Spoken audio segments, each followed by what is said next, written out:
Okay, good morning, everyone. My name is Sadia Zahidi. I head the forum's work on education, gender, and work at the World Economic Forum. Welcome. We're very excited to be kicking off the issue briefing on the impact of women on women of the Fourth Industrial Revolution.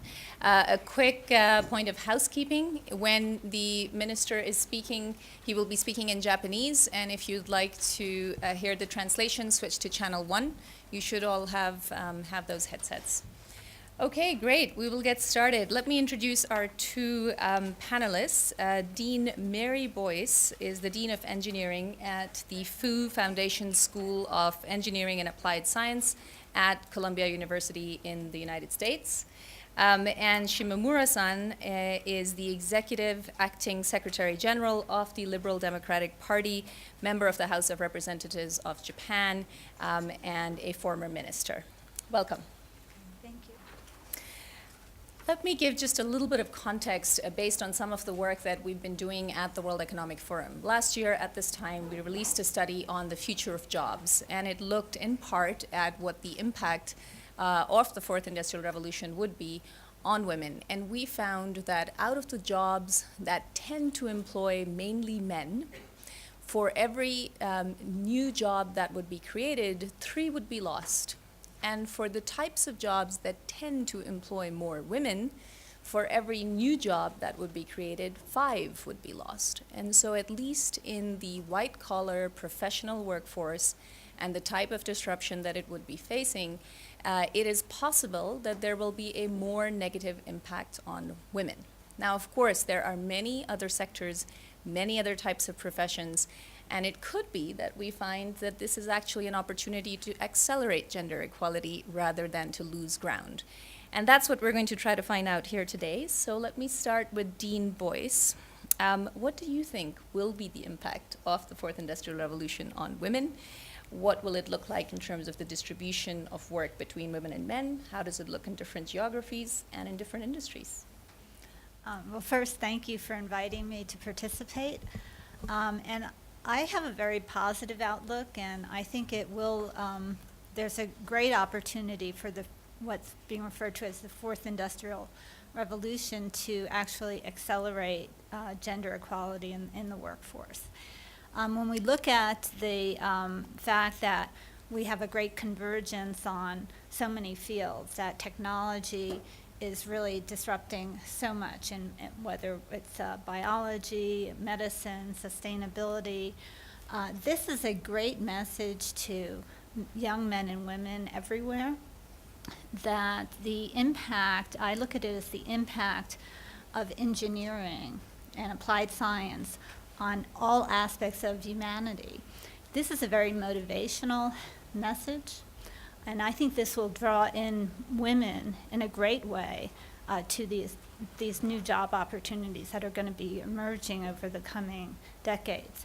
So our ability to bring technological disruptions to medicine, to sustainability, to our connectivity with one another, and to our creativity.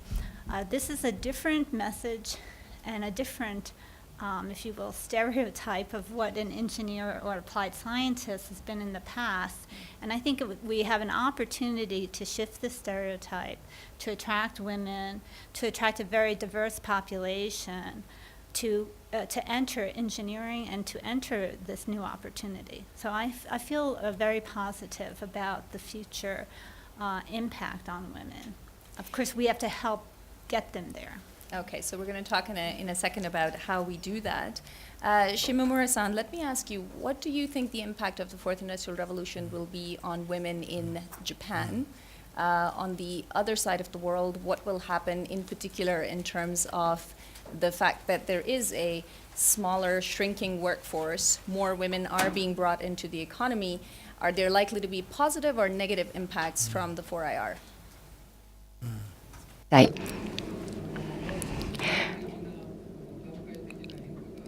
We have changes in phases. First of all, at the current situation, we call it MG curve, but especially the ladies in the 30s, it's been employed 75%. That's very small. The reason. Why is it? Because they're very occupied with looking after children or nursing their parents. Women are forced almost, in a way, to engage in those activities.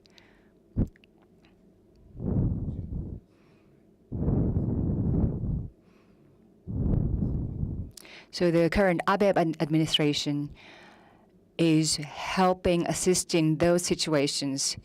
The women can go back to the workforce without having children waiting for daycare or leaving the nursing care. So in that way, well, the fourth industrial revolution is beginning already, and the next 15 years, well, the British scientist Michael Osborne have mentioned that in America, 47% of the jobs would be changing because of the computer. And according to a think tank survey in Japan, 49%, the job will be handed over to the computer. So unless there's a new industry, half the population will be jobless. In Japan, we had a survey, how do we adapt to the society?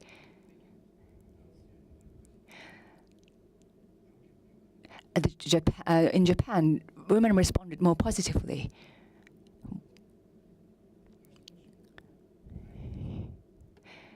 Well, in the past, the computer will take over people's job.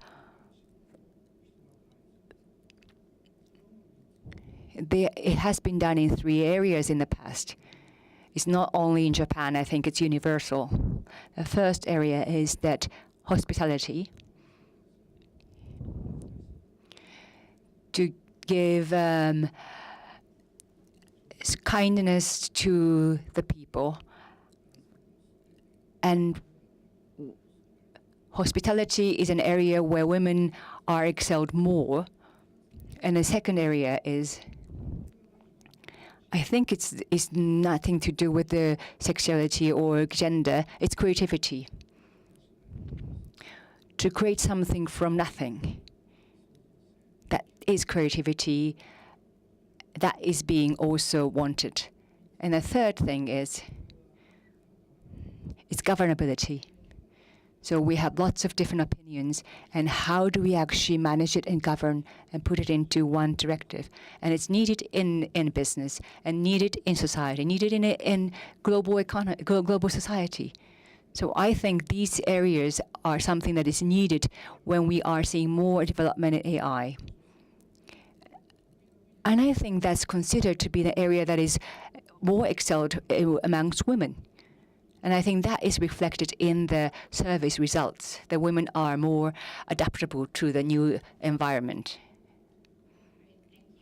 So, put another way, you're saying that there are certain areas which require more human traits, and women have tended to excel more in those in the past, perhaps something like the care sector. So there's an increase or a growth in roles and jobs in that. There's an increase in the type of roles that require creativity, and those will continue to grow. There's an increase in the need for more leadership to govern this transformation and change that we're in the midst of. And then, of course, there's actually a need for some of the more talent in the space that is driving the fourth industrial revolution, and that is STEM-related roles, ICT and STEM-related roles, so science, technology, engineering, and math. So let's hear a little bit more from you, Dean Boyce, on that aspect. Do we need to get more women into that pipeline, and how? Yes, so I think that that's a critical aspect of the participation of men and women in this fourth industrial revolution, and really preparing themselves for the fact that we're going to have major disruptions in the type of jobs available in the future, but we're going to have new jobs emerging that we never would have imagined before. And these are far more knowledge-based than ever in any recent history. So if we think of the fact that we've always considered liberal arts as a foundational education, and there's been a straying away from math and science and engineering. I think as we look to the future, math, science, engineering are foundational as an education. We are certainly seeing this in universities. At Columbia Engineering, we're actually rather proud of our history with women, that we have over 40% women in our engineering undergraduate program, 47% women in our entering undergraduate program. In the graduate program, in the master's, we're at over 30%, and at the PhD, on the order of 25%. So we're definitely working on how do we, as one university, attract women to this incredible opportunity, and we feel we're succeeding. And I'd like to say, I think the presence of women also attracts other women, right? So that's a tipping point, as we like to use the word tipping point, that women and the visibility of women in these fields, and it's not just in the caring elements of these fields, it's in all parts of these fields. Women actually architect new computers, okay? Women are changing the face of medical technologies. Women are at the heart of creativity. So women are in all parts of these fields and can really play a major role. And we need their visibility because that attracts and welcomes other women into the field. So I've talked a bit about at the college level, but this really now needs to start and permeate into our elementary school or high schools, that the sense that every student should get empowered with mathematics, with science, with engineering, and that they should feel that that's part of what they should be learning just as much as reading and writing. And we need to change that dynamic. And I think we're starting to get there, but it's a challenge.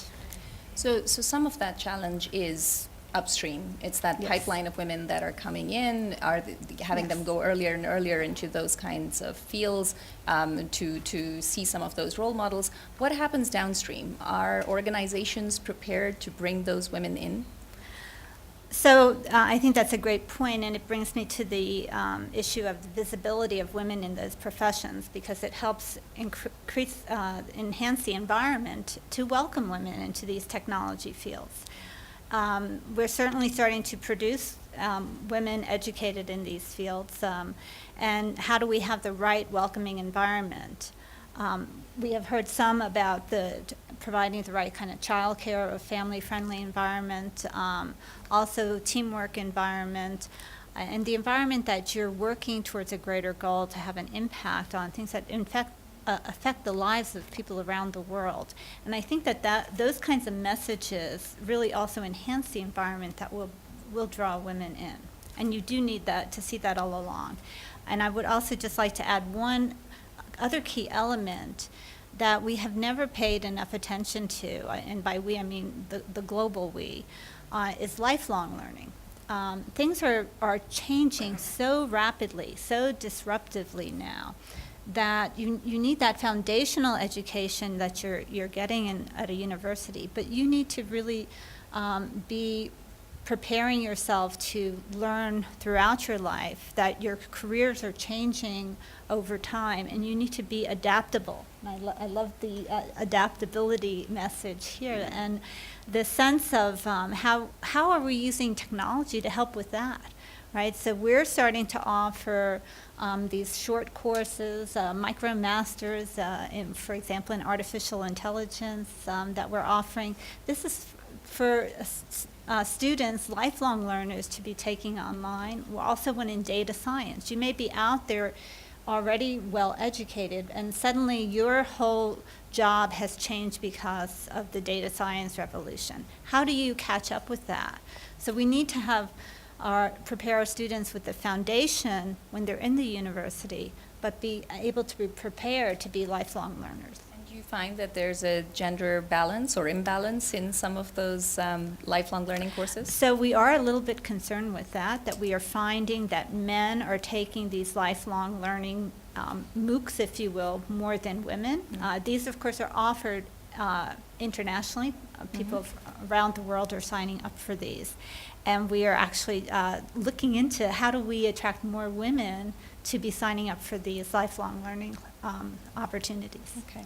So to build on that point of adaptability, if you had to ask for one thing for business to do and one thing for government to do to ensure that we use this moment for that strategic acceleration for women, what would those two things be?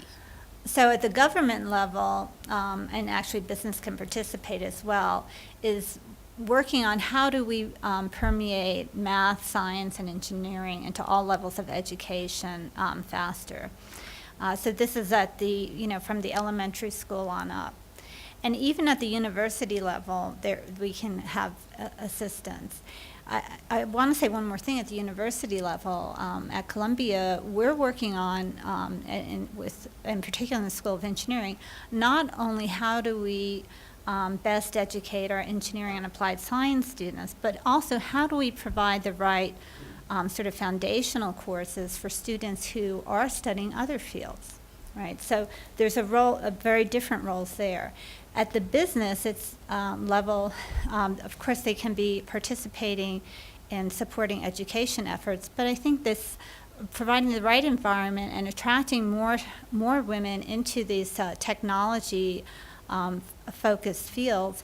And I think a message they can be using is the impact of these fields on humanity, on the lives of people around the world are being changed because of what you're able to do with engineering and technological advances. And of course, there's elements around the environment they can be providing within their companies. Great. Thank you. Shimamura-san, what we're hearing is if we stay on this course, there could be some particular disruption for women in labor markets, but that there is a lot of opportunity. And we need to try to build towards that opportunity. So what would responsive and responsible leadership look like to ensure that we make that kind of change?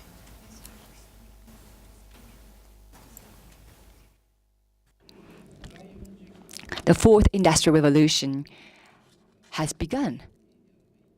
But there are things we should do beforehand, and also there are things we should do a little bit later. There are two things.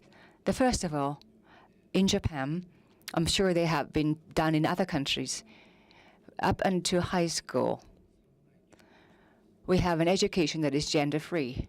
But in university, there are different courses selected by different gender. So women tend to go study arts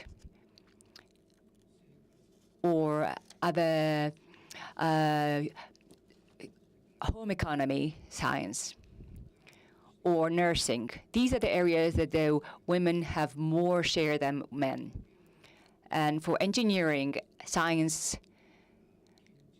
architecture, and those areas, those majors tend to be studied by men, and women only share 20% or less.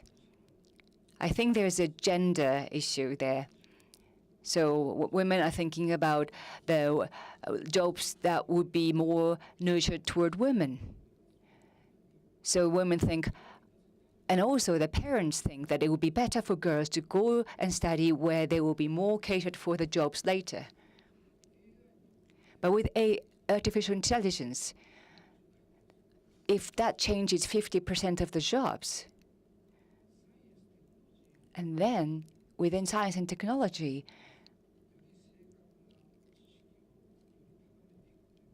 it would be a different focus. It's a focus not only to enhance the ability to pursue science, but then we will have different sensibility, more human or art-related sensibility. So unless we do that, we lose the artificial intelligence. What we excel from then artificial intelligence is not just to pursue the science, pure science, but how do we incorporate the amenity and humanity, hospitality, in there. How do we integrate and enhance ability at the same time in science? And I think that also makes women shine as well. So we did have some gender differences. But I think in the new development of artificial intelligence, I think there are more areas that the women will be able to contribute to more. I have been a Minister of Education, Science and Sports.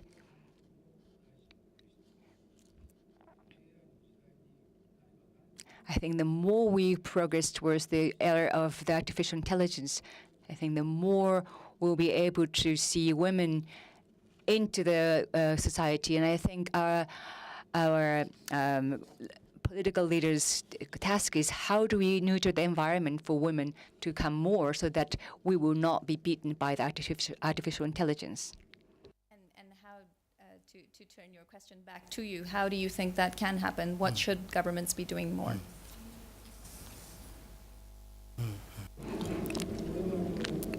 That I think it's fundamental and universal in any place in the world. When we have this revolution, fourth evolution, the humankind, do we see utopia or dystopia? And 2025, and we have a new era coming. And then Kurzweil said 90% of the people do not need to work, so only 10% of the people work. There might be a word like that coming.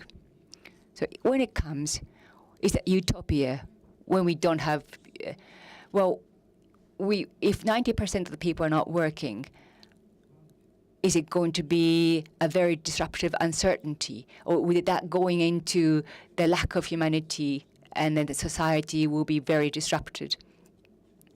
So that gives us back into the important message.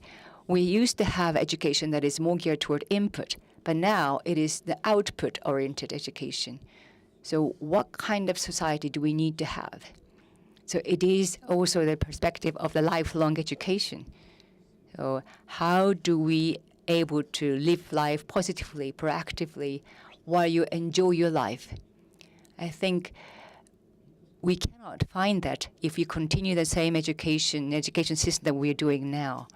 So how does a political system will provide that early enough? That is our task. Okay, great. Thank you. Let's take some questions from the floor. We have a few minutes to do that. I'd like to keep 2 minutes at the end for my final question for the two speakers, but if we have a microphone.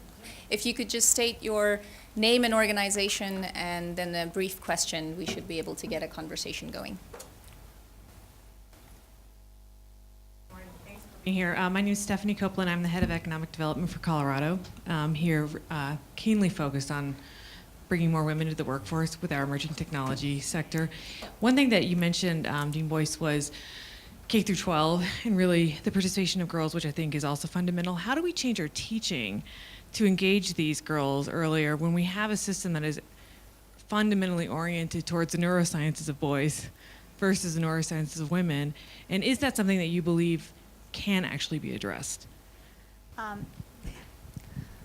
So I think there's an opportunity to really think on the earlier stage mathematics and maybe rethinking how we are actually educating our students on that. I think computer science is a big opportunity. We're seeing more students in the earlier ages interested in computer science, and I think there's something very tangible about it, that you see, you program something and you see a result. That can actually be inverted. Instead of thinking, how do I provide the mathematics to do computer science, instead start with something computer science and then draw people into mathematics that way. I think there's a real opportunity there, and I don't think we've captured that at all.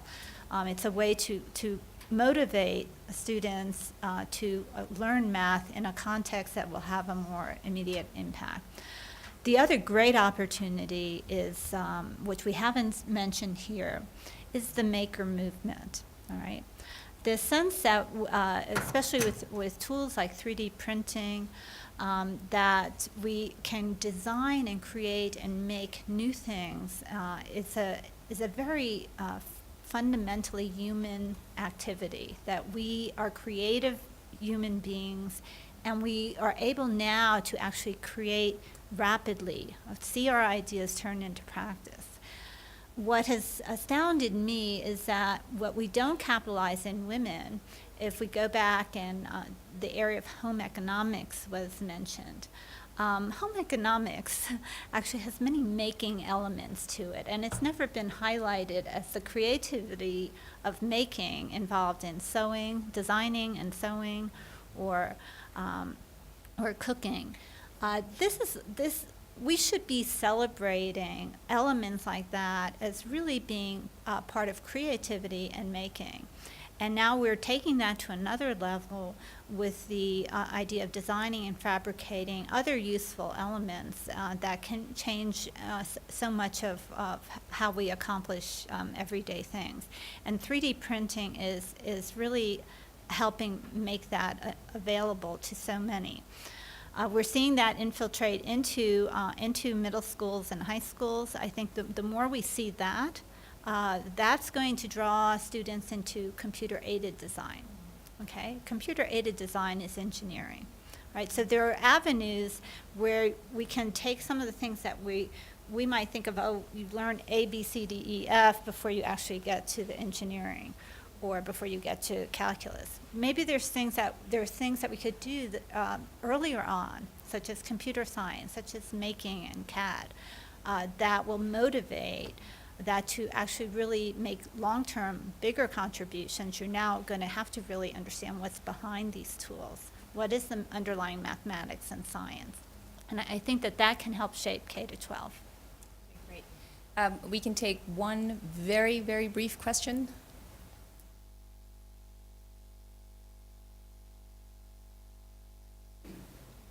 Hi, I'm Paul Costa from AFP agency in Paris. I would like to go back to the figures of the impact of technology. Do you have some figures on this, and it's only a matter of revenue, or it's also an impact of destroying jobs? And I would like to know more about this. Yeah, sure. I mean, we can have a conversation on that afterwards. It's the World Economic Forum's Future of Jobs report, and it's focused very much on large multinational companies across 9 different industry sectors. So it's primarily white-collar work. I think there's a lot of other opportunity, as we've heard from the panel, in other areas as well. Let me then ask the final question of our 2 panelists. If we are going to be in a world where we want men and women and robots to fulfill their potential, then how should we be advising children today? And so perhaps we can start with you, Shimomura-san. If you were to advise a 15-year-old girl today, what should she be studying? What would that be?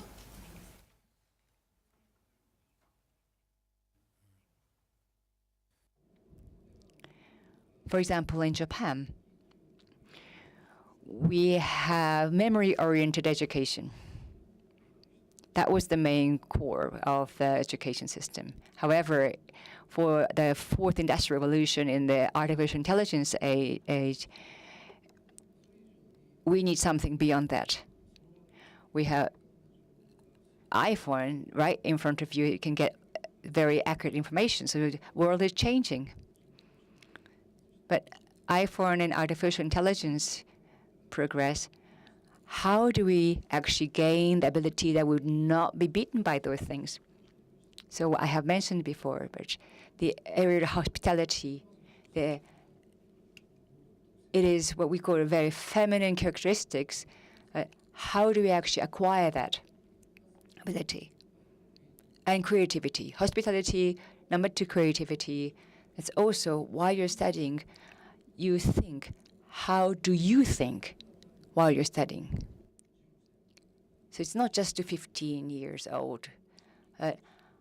How do we continue to motivate curiosity throughout your life?